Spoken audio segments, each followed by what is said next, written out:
The other thing is managing all the demands and expectations. So you see up here before you two circles. The outer circle, let's imagine the outer circle, all the space inside that outer circle are all the demands being made upon you.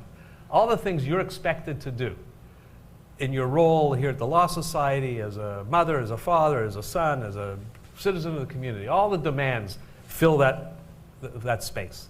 But there's an inner circle, this one here called coping, which represents the total amount of space that you're actually only able to cope with. You'll notice it's smaller. So what this says is our ability to cope is going to be less than what's expected of us or what we're expecting of ourselves. In other words, there's going to be too much to handle. And there's a law about this. It's actually called McGurk's Law, which says the proportion of our coping capacity is usually around 0.6 of the total demands placed upon us. Now, don't ask me who came up with that, but there's somebody who studied human behavior and said, you know, when people actually map it out, most people will have too much to do, too much expectation, too much things going on to fill their capacity, or their capacity will not be able to fill the demand. This gap here between our coping and our demand can get us very upset, can create a lot of stress and frustration. And this is when we turn inward and say, oh, and I can't do it, I'm not a good father, I'm not a good mother, I'm sloppy, I don't know why I'm doing this. I should be doing better. We have these little people in our head saying how miserable we are because we can't seem to manage all the balls in the air. So how do we deal with that? What two things can we do to close the gap? What can we do with the inner circle to close the gap? It's not a trick question. Say no sometimes. That's the outer circle. Okay, so what we're doing by saying, which is my next question, but let's go there anyway. By saying no, you are removing a chunk of the demand because you're not going to do it. What happens when you remove part of that space is the circle gets smaller. What are some other things you could do to make the outside circle smaller? You could say no. Usually at work you have to say no thank you with a big smile on your face. Delegate. If you could delegate, give it to somebody else. Not everybody could delegate, but sometimes we don't delegate when we can because only we could do it. We're the smartest people around. Only I can do this. We have the sense of only I could do this. So delegating if possible. Share it. Share it. Ask somebody else to help out. Ignore it. And I'm serious about that. I used to work at General Electric, and one of the things we realized was you could take about 30% of everybody's job and throw it away tomorrow, and nobody in the world would notice a difference. I'm not talking about the critical parts of the job, but there's a lot of processes and things that waste time and waste energy and, time that we spent on stuff that doesn't really add value. So there's some stuff, we could ignore. I'm not saying when the Attorney General of Ontario calls tomorrow to ignore the call. What does this guy know? Or whatever, you want to do this selectively, but there's some stuff that we don't actually have to do. And we won't suffer the consequences, but we have to think that through. So we could shrink the outer circle. What can we do with the inner circle? Make it, sorry? Manage our time better. Well, managing our time better is a skill. It makes us cope. It also helps the outer circle, but basically making the inner circle bigger, right? By making our coping bigger, that's going to narrow the gap. So what can we start saying no to? What could we start doing better? Okay? So simple things like just learning your job better or learning the other person's job better or whatever, just keeping up with the professional development journals and stuff. Anything you could do to make things go better. Like if you see, here's a problem that happens, I've got a little protocol for that. Oh yeah, solve it like that because it's happened 15 times before. So anything you could do to expand coping and reduce demand is going to make you have less stress. But you know who the biggest enemy is here? Yourself. Biggest enemy is you. In fact, even if you're able to have one circle, imagine what happens if the coping circle starts approaching the demand circle. What's going to happen to the demand circle? It's going to get bigger because somebody has noticed you've got time on your hands. And if somebody doesn't expand the circle, who's going to expand the circle?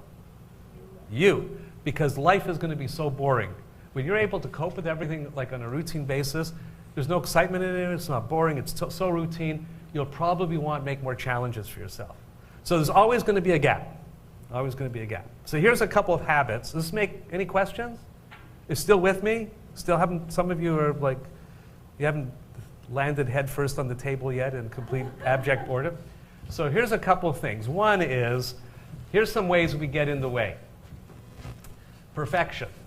Show of hands, how many people figure their things have to be done absolutely perfectly?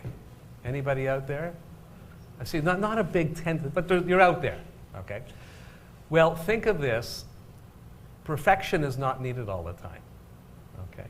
In fact, if you, I could show you mathematical models that actually prove that being perfect all the time is counterproductive.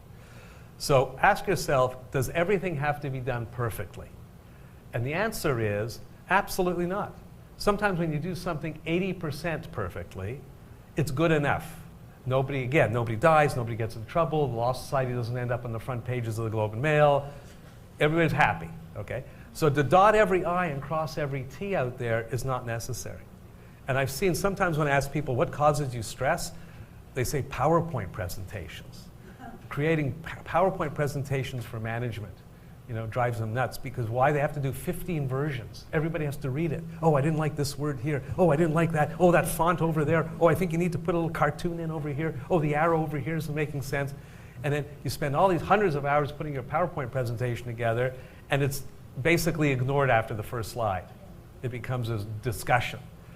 So think about, are there things about perfection that may be holding you back? Okay, just a question. The other thing is flexibility.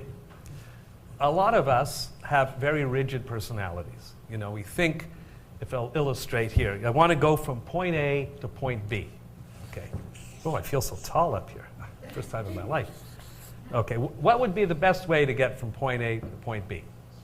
A straight line, right? Okay, perfect. Now, let's say there's a brick wall between point A and point B. So imagine between point A and point B, a brick wall like this. Now, the rigid personality, not a bad brick wall, I might say so. The rigid person will say, I want to get to B, what am I going to do? Well, no, not yet. No, the shortest, rigid, there's one way to get there, that's a straight line. I'm going to go right through that brick wall. Smash it down, go through it. Again, it's just an illustration. It doesn't necessarily mirror what everybody in the universe would be doing. But a rigid person has one way of getting there, which is usually the first thing they think about. The logical way to go, boom. But you know what? The brick wall is really not a brick wall. It's got a name, George, Sally, Fred. In real life, there are no brick walls, they're people, okay? So it might be counterproductive to smash through this person's blockage of your idea or your request. So the flexible person, what is the flexible person going to think about? Go around the wall, over the wall, under the wall, ignore the wall, drill a little hole through the wall and crawl through, or move the wall. Make the wall your friend and move it so it's behind you. Or you might even realize, if you're a flexible thinking person, that you can't get to B no matter what, okay? But what about C, way down here where there's no wall? No wall between you and C. And when you go to C, you end up with 70% of what you would have had if you had gone straight to B. And now that you're over here, the wall isn't that angry at you, and you could eventually work your way up to B. Now, so this brick wall analogy, it's just a way of saying the more flexible you are in solving problems, the more you're going to come up with options, and the more options you come up with, the easier it's going to be to solve it and to manage your stress. So that's why sometimes we're our worst enemy. We're not flexible. We decide we have to be right. And there's got to be people in the room, they're going to go through life saying, I have to be right all the time. I have to win every argument at every meeting, and I always have to be right. Anybody here willing to admit that sometimes you have to be right? Right, okay. You know what? It's a waste of time, because when you die, I don't want to wish that on anybody, what are they going to write on your epitaph? She was right 98% of the time? That's not how people are going to remember you, That's not important. You don't have to be right all the time. It's a big energy waster, So give it up. Go with the flow. Be flexible. Let the other person have their way once in a while. You will live to see another day. So being right all the time, being inflexible, and waiting for perfection are those little habits I'm just going to send out there just for you to start thinking about. To ask yourself at the end of the session is, maybe I should relax a little bit about winning every fight at work, because where's that going to get me? Beautiful little epitaph, nice. The other thing is to negotiate. We don't negotiate enough. We're able to, like we said, let's say no. Sometimes we need to say, no, not this, but how about that? We have to provide options.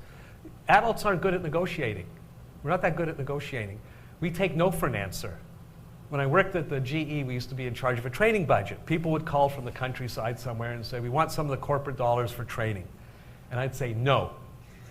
And you know what? They'd call from wherever they were calling, Vancouver or Moncton, New Brunswick. And they'd be, after I said no, they'd hang up. I'm sure they'd badmouth me, badmouth main office or headquarters. They don't know anything. But they never put up a big fight. I give them one reason for no, and the adults would kind of melt away. What happens when you say no to a kid? It's not the end of the negotiation, it's the opening shot. They get you to maybe, and then what? It's over.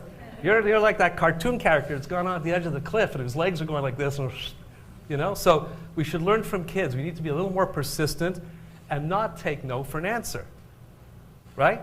So a couple of things about our personality. Okay, I got to watch the time here. So let me summarize this thing. You may have to be more assertive. No, Thursday's out. How about never? Is never good for you? Okay, a little more assertive, a little more negotiated. We have to learn to graciously say no in a nice way, that tries to find an out for the other person. And so a couple of things. These are some changes, and I'm going to summarize a couple of things. I'm going to kind of go back and summarize because we're almost done. Just think about this. As soon as we've mastered something, we're going to be tested by something new, right? So not woe is me, but here it is. I've got to learn something new. Okay, I'm with everybody else in the universe on this one. We can reduce our demands or increase our ability to cope, but there's always going to be a gap. There's always going to be a gap, and we just have to get used to it. As long as we have the right frame of mind, we want to do right by people, we'll get through to the other end. But we have to examine our personal habits and make some changes around doing everything or feeling so important all the time. Looking ahead in anticipation, talked about that. Being flexible, talked about that. And we have choices. All those 5 choices, every time you're faced with something, the question is, which one will I grab hold of? Because even making a choice is in fact control. I've made a choice.